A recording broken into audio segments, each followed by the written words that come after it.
Hey Creekside and friends, my name is Phil and I'm excited to just be a part of your day to help you take a moment to reflect on Jesus and what he means for us today. Now I have a question for you. Do you have favorites? Like when have you played favorites? What are your favorite things to do, your favorite meals to eat, your favorite hobbies or places to visit? I think we all have favorites, right? I know I've got my favorite meals, my favorite restaurants, my favorite places to visit with my family. We all have favorites. And here's the deal. It's okay to play favorites. It's totally okay. But when we play favorites with others in our lives, when we judge by face value, that runs completely contrary to the law of God, which says, love others as you love yourself. So I want to take a moment. I want to look at James chapter 2 with you today. If you've got a Bible near you, grab it. You can pause this. James chapter 2, and we're going to start right here in James 2, verse 1. Here's what he says. He says, "My brothers and sisters, believers in our glorious Lord Jesus must not show favoritism. We must not play favorites." And he goes on and he kind of unpacks this picture of somebody, walking into a gathering. Maybe you're having a house party. Or maybe you're at church, pretend we could come to church, or you're just spending time with friends at the park, or who knows what you're doing. But you're gathering up with others, and somebody walks in. And that person walks in, they're blinged out, they got nice jewelry, they've got the brand name clothes, they're looking good, they're put together, their hair is nicely done, and they look like the kind of person that you're like, I'm drawn to them. I want to invite them in.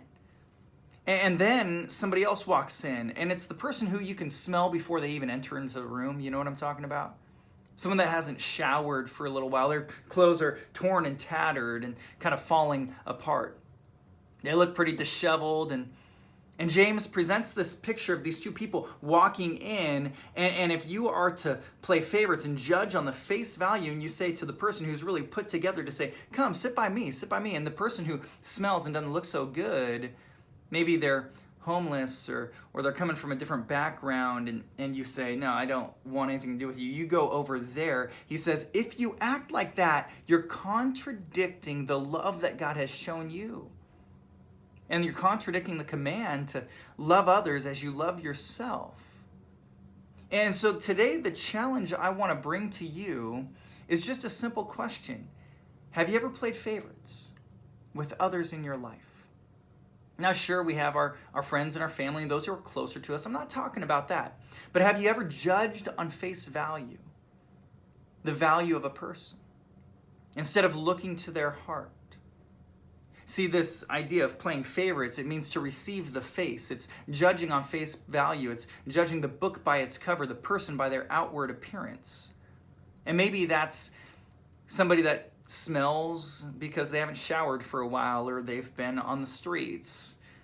Maybe it's somebody that just doesn't look like you or dress like you, different style, maybe a different socioeconomic background or an ethnic background, or their skin is a different color than yours, or their culture is just so different than yours. Maybe you've seen somebody and you've said, I don't know if I could ever really get along with them or understand them. And what we need to realize is that God approaches things completely differently. God doesn't look at the outward appearance, but at the heart. That's not to say that the outward or our ethnic background or our culture doesn't matter. It matters. It's part of the beauty of the diversity that God has stamped in this world. But God looks at the heart of a person, sees value there, and he invites them in.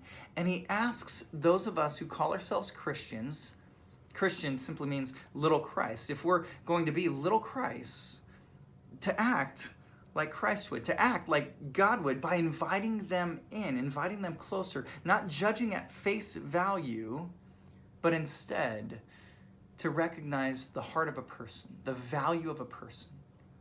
And so today, I just want to ask you, in your interactions, when you're out and about, when you're grabbing a bite to eat, when you're out at the park, when you're going for a walk around your neighborhood, and you see somebody that's different than you, maybe even your first inclination is to create some distance, more than the 6 feet that we're asked to do right now, that you would seek to invite them in, to ask, what is it that I might be able to learn from this person? How might they be able to bless my life? And how might I be able to bless their life? Maybe it's something you have to offer. Maybe there's something they have to offer you. And look for ways to build a bridge instead of a barrier. So my friends, fellow Christ followers, if that's you today, let's not play favorites, but let's let God's love lead the way into relationship. Go and serve Jesus with all you are today.